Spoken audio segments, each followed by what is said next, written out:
այն աշխատողները, ովքեր կհրաժարվեն եւ կհազանգեն, կհամագործակցեն իրավապահ մարմինների հետ եւ կոնկրետ ցուցմունքներ կտան, եթե հիմա ասենք ենթադրենք նրանց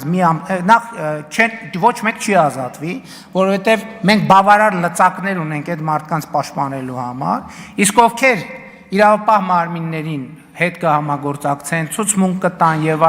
այլն, այն մյուսները կդատվեն, իսկ համագործակցող աշխատողները կխրախուսվեն։ Իսկ նրանք, ովքեր ուղղակի կհրաժարվեն այդ տրամաբանությամբ մասնակցել որևէ հավաքի, նրանց հետ որևէ բան տեղի չի ունենա, մենք կարողանանք նրանց պաշտպանել եւ պետականացումից հետո նրանք կշարունակեն հանգիստ աշխատել։ Իսկ նրանք, ովքեր այդ ապօրինությունների մեջ փութաջանություն են ցուցաբերել, չգիտեմ, հետո տաշիր պիցայում կարան աշխատեն, թե չեն կարող աշխատեն, վստահ չեմ անկեղծ ասած, որ կարան թեկուզ տաշիր պիցայում բան աշխատեն, որևէ բան,